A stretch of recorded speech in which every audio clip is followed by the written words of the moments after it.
नमस्कार, आप देख रहे हैं TTN 24 न्यूज और मैं हूं आपके साथ स्वाति। तो चलिए रुख करते हैं आज की ताजा खबर की ओर।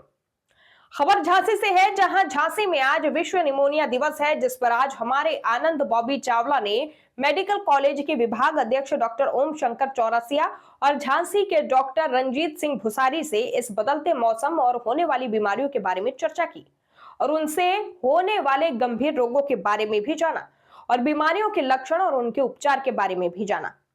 जी हाँ, इस खास बातचीत के दौरान उन्होंने बताया कि इस बदलते मौसम में बच्चे और उम्र दराज लोग अपना विशेष ध्यान रखें।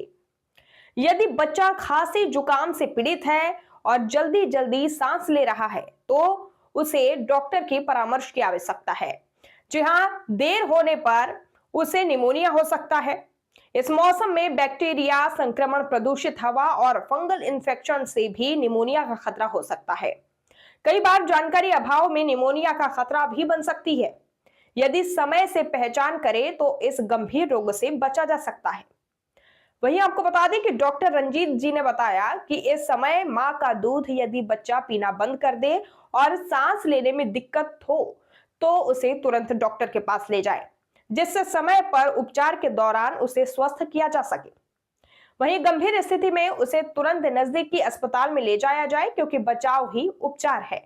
और इस सर्दी के मौसम में लापरवाही न करें, खान पान का विशेष ध्यान दें, गर्म कपड़े पहने और पहनाएं, जिससे इस गंभीर रोग से भी बचा जा सकता है। बहुत बहुत स्वागत है हमारे चैनल में। आज हम आए हुए हैं डॉक्टर रंजीत सिंह भुसारी। ये चाइल्ड स्पेशलिस्ट हैं और बच्चों में आजकल देखा गया है कि निमोनिया बड़ी तेज़ी से फैला। आज चूँकि विश्व निमोनिया दिवस है, आज हम जानेंगे डॉक्टर रंजीत सिंह भुसारी से कि बच्चों में ये क्या लक्षण पाए जाते हैं जिसकी वजह से निमोनिया का खतरा बढ़ जाता है बच्चों को, और निमोनिया आने पर या कोई भी गंभीर बीमारी के लक्षण आने पर तुरंत डॉक्टर के पास पहुंचना चाहिए, और क्या क्या लक्षण पाए जाते हैं और किस वजह कैसे इनका बचाव किया जा सके। तो आज हम आए हुए हैं डॉक्टर रंजीत सिंह भुसारी के पास, तो चलते हैं उनके पास।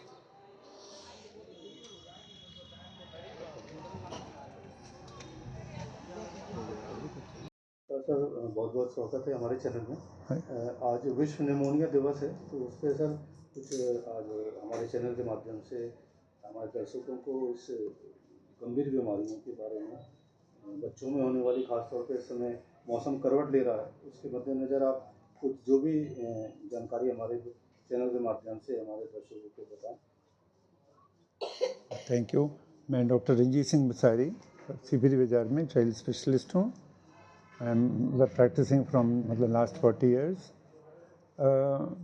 आजकल सर्दियों में बदलते मौसम में इन्फेक्शंस बच्चों को, स्पेशली छोटे बच्चों को जो कि 2-4 महीने से लेके और भी ज़्यादा, या न्यूबॉर्न्स को भी वायरल इन्फेक्शंस काफ़ी होते हैं, निमोनिया से हो जाते हैं। जब भी बच्चे का heart rate, respiratory rate increase हो तो ये समझिए कि कुछ ना कुछ प्रॉब्लम हो रही है बच्चे को, जो उसकी यदि जिसे कहते हैं पलड़ी चलती हैं, बुंदेलखंडी में कहते हैं, और उसमें आपको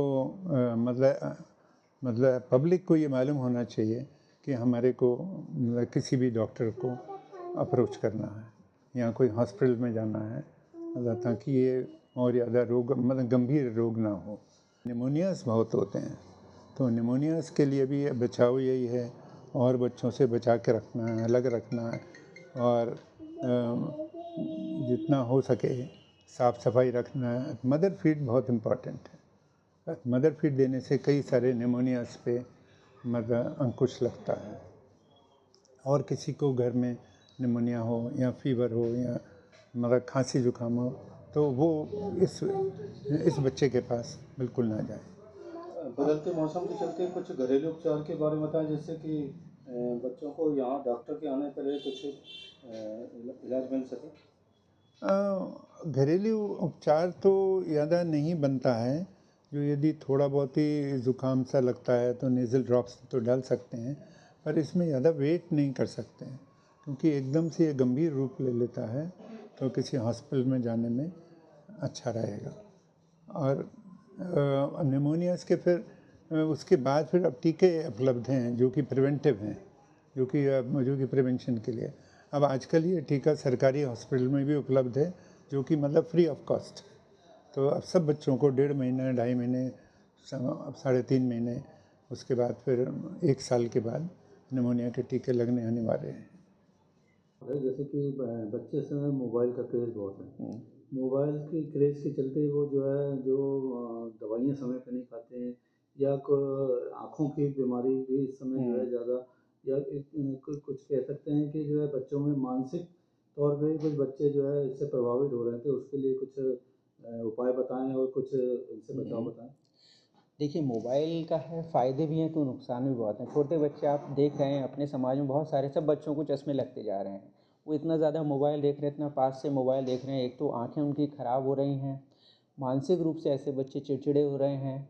और जो मोबाइल या टीवी ज़्यादा देख रहे हैं बच्चे, मोबाइल टीवी देखते खाते पीते रहते हैं, ओबेसिटी भी उनमें बढ़ रही है। तो ऐसे बच्चों में मोटापा बढ़ रहा है, मानसिक बीमारियाँ बढ़ रही हैं, इसके साथ साथ आँखों की बीमारियाँ बढ़ रही हैं। इन सब से बचाव के लिए जो हमारी जो इंडियन अकेडमी ऑफ पीडियाट्रिक्स है, वो पहले भी गाइडलाइन देती है कि सारी स्क्रीन मिला के 2 घंटे से कम होनी चाहिए, टीवी मोबाइल मिला के, सारा मिला के। और मोबाइल का जितना कम से कम यूज़ करें उतना ही बेहतर है। अगर कोई बच्चा इससे पीड़ित हो जाता है या इसके इसके किसी रोग से ग्रसित हो जाता है, उसके लिए बच्चे माँ बाप क्या करें कि उस बीमारी से छुटकारा मिल सके या उस बीमारी के लिए डॉक्टर की सलाह लेनी देखिए, चाहिए? सबसे पहले जैसे कि अब मोबाइल की भी आदत सी पड़ने लगी है, तो हमें देखना होगा पहले तो हमें अपनी आदत को ठीक करना है, क्योंकि बच्चा पेरेंट्स ही तो सीख रहा है। तो हमें अपनी भी आदत को सुधार करना पड़ेगा, अपने भी मोबाइल का यूज़ हमें कम करना पड़ेगा, ताकि तभी बच्चे भी उसको कम यूज़ करेंगे मोबाइल को। और उससे बेहतर है कि आप आउटडोर एक्टिविटीज़ करें, घूमने जाएं, पार्क में घूमने जाएं। इतने बढ़िया झांसी में पार्क बन गए हैं, सब जगह घूमें, ऐसी जगह जाएं, मोबाइल को कम से कम यूज़ करें। कुल मिला के फिजिकल एक्टिविटी पे या बच्चों जी, का बिल्कुल। पहले ज़माने में फिजिकल एक्टिविटी ज़्यादा होती थी, जी। आज के टाइम मोबाइल एक्टिविटी बढ़ गई या है। तो एक संदेशा दे दें माँ बाप के लिए। जी। सो बच्चों का एक तो मौसम को देख के विशेष ध्यान रखें, मोबाइल टीवी का जितना ज़रूरत है उतना ही प्रयोग कराएं, और बेहतर है कि साथ बैठ के समय बिताएं, वो ज़्यादा इम्पोर्टेंट है। धन्यवाद। अभी ये देखा जा रहा है कि एकदम यकायक ठंड का मौसम बढ़ गया है। ऐसे मौसम को देखते हुए नवजात शिशुओं और बड़े बच्चों को स्पेशल सावधानी की आवश्यकता है। जो नवजात शिशु हैं, छोटे बच्चे हैं, उन्हें ठंड से बचाना है, अच्छे से कपड़े पहनाएं, थोड़े गर्म वातावरण में रखें, क्योंकि नवजात शिशुओं में ठंडा होना हाइपोथर्मिया कहलाता है, बहुत ही ज़्यादा नुकसानदायक है। तो उसको ठंड से बचाना है। जो थोड़े बड़े बच्चे हैं, जो स्कूल गोइंग बच्चे हैं, यदा कदा कोई बच्चों में जिसमें एलर्जी की शिकायत है, जिनकी सांस फूलने की शिकायत है, ऐसे रोग इस मौसम में एकदम बढ़ जा रहे हैं। तो ऐसे बच्चों को भी आपको यकायक ठंड में एकदम एक्सपोजर ना करें, पूरे कपड़े पहनकर ही घर से बाहर निकालें, क्योंकि धुंध का मौसम भी है। और जहाँ आपको लगता है ज़्यादा धूल धुआं है तो वहाँ मास्क का भी यूज़ कर सकते हैं। और बुज़ुर्गों का भी खास ख्याल रखना चाहिए, स्पेशली दमा वाले मरीजों का इस टाइम, जो श्वास वाले रोग सबसे ज़्यादा इस टाइम परेशान कर रहे हैं, तो उनका भी खास ख्याल रखना है। एकदम ठंड में नहीं निकालें, जो उनकी दवाई हैं टाइम पर दें। और जिनकी भी दवाइयाँ चल रही हैं, अस्थमा की या अन्य श्वास रोगों की, दवाइयाँ उचित टाइम पर लें। दवाइयों से कोई नुकसान नहीं होने वाला, लेकिन आपको गंभीर बीमारी से ज़रूर वो बचा देंगे। और घर पर रहें, जैसे कि कुछ आप आयुर्वेदा भी यूज़ कर सकते हैं, गुनगुना पानी पिएं, और जो भी आयुर्वेदिक के नुस्खे वो भी आप यूज़ कर सकते हैं, क्योंकि बचाव भी ज़्यादा अच्छा तरीका है बीमार होने से।